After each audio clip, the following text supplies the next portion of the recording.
আমি বলতে সাগর আমি কেমো দিতে পারবো না বলে কি আমি বললাম আমি কেমো দিলে ওর বাঁচবো না আমি মরে নিয়ে যাই ক্যান্সার হতো মানে বাঁচেই না আমি আর কষ্ট করে কেমো দিব এখন আপনি কেমন আছেন? এখন খাইতে পারি ঘুমাইতে পারি শরীরে প্রচুর এনার্জি আসছে আলহামদুলিল্লাহ। আমি হাঁটতে পারতাম না মানে আমার বাসাটা দুতরে ছিল আমি এক সিঁড়ি উঠে ছাদও যেতে পারতাম না এক সিঁড়ি নিচেও যেতে পারতাম না তো সেই অবস্থা থেকে দেওয়া আলহামদুলিল্লাহ তো আপনাকে মুক্তি দিয়েছে। কাছে একটা বাজার আছে এবং প্রতিদিন দেয় আমার ডায়াবেটিস আছে ঢাকার জন্য যাই একটু টাটকা শাকসবজি নিয়ে আসি হ্যাঁ, একটু হাইতে আসি মানে আল্লাহর রহমতে আপনি একসময় পুরা বিছানায় পড়া ছিলেন।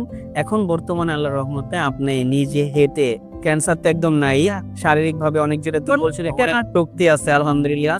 এখন নিজের যে হেঁটে পাশের বাজার থেকে গিয়ে বাজার করতে পারেন। আসসালামু আলাইকুম ওয়া রাহমাতুল্লাহি ওয়া বারাকাতুহু। আমি ডক্টর মোহাম্মদ আসলাম। বর্তমানে বিশ্বনন্দিত ক্যান্সার চিকিৎসা কেন্দ্র গণস্বাস্থ্য হোমিওতে এজ এ ক্যান্সার চিকিৎসক হিসেবে নিয়োজিত আছি। আল্লাহর রহমতে আমরা আজকে সরাসরি একটা রোগীর কাছে চলে যাব যিনি কিনা ব্রেস্ট ক্যান্সারে আক্রান্ত হয়ে আমাদের এখানে চিকিৎসা আসছিলেন এবং আল্লাহর রহমতে আমাদের এখান থেকে চিকিৎসা করে বর্তমানে উনি সম্পূর্ণরূপে সুস্থ আছেন। চলুন আমরা শুনে আসি ওনার মুখ থেকে কিভাবে উনি আক্রান্ত হয়, কিভাবে চিকিৎসা করেন এবং বর্তমান কি অবস্থাতে আছেন। আসসালামু আলাইকুম। ওয়ালাইকুম আসসালাম আন্টি কেমন আছেন আপনি? আলহামদুলিল্লাহ আল্লাহ ভালো রাখছে। আল্লাহ ভালো রাখছে। আপনার নাম জানি কি?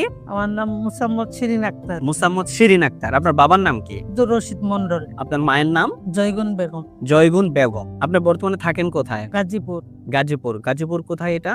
এটা ডুয়েট গাজীপুর ডুয়েট ইউনিভার্সিটির সাথে, মানে ডুয়েট গাজীপুর। হ্যাঁ। কি নামে আপনাকে খোঁজ করলে পাওয়া যাবে? তো আমার ছেলে লিখে, হ্যাঁ, যে সাগর ইস্তিয়াক সাগর ইস্তিয়াক সাগর, মানে ডুয়েট গাজীপুরে গিয়ে যদি আমরা ইস্তিয়াক সাগর ভাইয়ের নাম ধরে বলি তাহলে আমরা সরাসরি আপনাকে পাবো। পাবো। তো আপনি সর্বপ্রথম আমাদের এখানে, মানে আপনি এই যে একটা সমস্যা ছিল, কি জানি সমস্যা ছিল আপনার?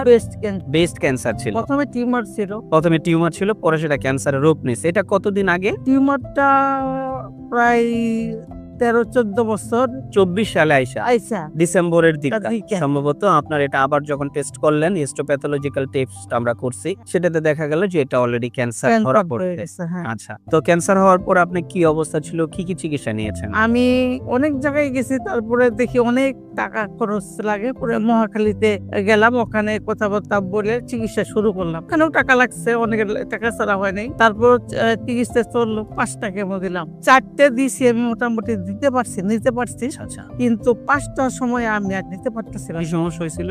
মাথাটা আগুনের মতো গরম হয়ে গেছে, ঘাইমে মাথা শরীর সহ প্রচন্ড বমি, আর মাথা শরীর ঘাইমে এমন ভাবে পানি পড়তেছে, তখন শীত ছিল আরো। আচ্ছা, মানে আমি আর কোনো ভাবেই মানে কেমোটা শেষ করতে পারে না, অল্প একটু থাকতে বন্ধ করে দিয়েছে। বন্ধ করার পরে সরকারি হসপিটাল রেস্ট নিতেও দেয় না, বেডে থেকে উঠাই দিচ্ছে, আরেকজনকে দিবে। পরে আমার ছেলে একটা হুইল চেয়ার ভাড়া করে না আমাকে ওটার মতো বসে বাঁধন দিয়েছে, কিন্তু আমি হুইল চেয়ার থাকতে পারতেছি না। আচ্ছা, আচ্ছা, পরে থাকছি,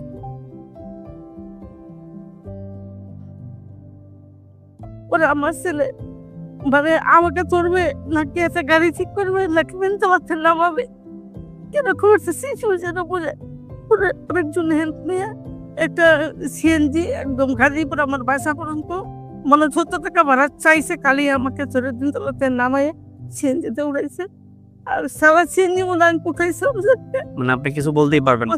আচ্ছা, আচ্ছা, পরে বাসায় এলার পরে অনেকক্ষণ পরে আস্তে আস্তে আস্তে আস্তে একটু হয়েছে, কিন্তু আমি কিছুই খাইতে পারতাম না।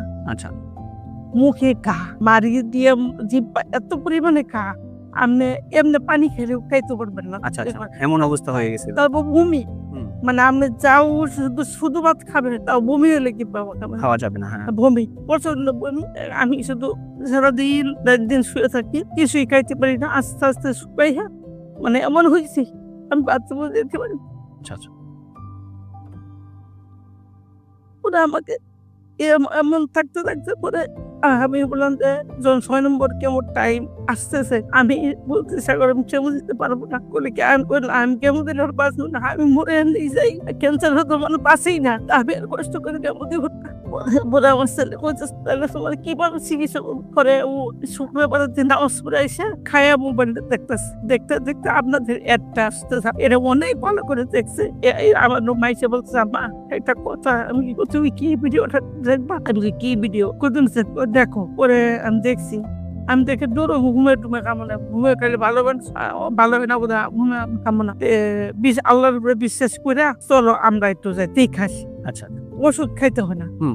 আগে আমরা দেখে আসি এটা কত মাস আগে? আজ থেকে 7 মাস 7 মাস আগে হবে। মাস লাইন চলতেছে। জি, জি। পরে আমার আম্মা, আমার ছেলের বউ, আমি, আমার ছেলে একটা প্রাইভেট কার নিয়ে আপনাদের এখানে আসছি। আচ্ছা, আইসা পরে সবকিছু জানছি, আপনার সাথে কথা বলছি, আরো সবাইকে জিজ্ঞেস করছি, মানে অনেকক্ষণ জানছি, দেখছি, পরে দেখা পরে চলে গেছি। ওষুধ সেদিন নেই। আচ্ছা। পরে আমার ছেলে কয় চলো বাসায় যাই, কথা বলা পরে কি করি, বাসায় যাই। পরে কি হবে না হবে সেটা আমরা বাড়িতে গিয়ে কথা বলে নিব। নেই। তো ওষুধ খাওয়ার পর আমরা যেটা আপনাদেরকে বলি যে 4 মাস পর আমরা পরীক্ষা করব। হ্যাঁ, পরীক্ষা করলে হয়তো বা আলহামদুলিল্লাহ আল্লাহ চাইতো নেগেটিভ আসবে। আপ থেকে আমরা কত মাস পরে পরীক্ষা দিয়েছিলাম? 4 মাস পরে 4 মাস পর আমরা পরীক্ষা দিছি। তো আল্লাহর রহমতে আপনি 4 মাস পরে আল্লাহর রহমতে আপনি ক্যান্সার থেকে সম্পূর্ণ মুক্ত আছেন। এখন কি আপনি আল্লাহর রহমতে সম্পূর্ণরূপে ভালো আছেন? হ্যাঁ, এমনিও তেমন কোনো সমস্যা নেই, ক্যান্সার তো নাই। আর এমনি খাইতে পারি, ঘুমাইতে পারি, শরীরে প্রচুর এনার্জি আসছে। আলহামদুলিল্লাহ। আমি হাঁটতে পারতাম না, মানে আমার বাসাটা দুতলায় ছিল, আমি এক সিঁড়ি উঠে ছাদও যেতে পারতাম না, এক সিঁড়ি নিচেও যেতে পারতাম না। তো সেই অবস্থা থেকে দেওয়া আলহামদুলিল্লাহ তো আপনাকে মুক্তি দিয়েছে। কাছে একটা বাজার আছে, এটা আমি প্রতিদিন দেয়। আমার ডায়াবেটিস আছে, ঢাকার জন্য যাই, একটু টাটকা শাকসবজি নিয়ে আসি, হ্যাঁ, একটু হাইতে আসি। মানে আল্লাহর রহমতে আপনি এক সময় পুরা বিছানায় পড়া ছিলেন, এখন বর্তমানে আল্লাহর রহমতে আপনি নিজে হেঁটে ক্যান্সার তো একদম নাই, শারীরিক ভাবে অনেক যেটা বলছিলেন শক্তি আছে আলহামদুলিল্লাহ, এখন নিজের যে হেঁটে পাশের বাজার থেকে গিয়ে বাজার করতে পারেন।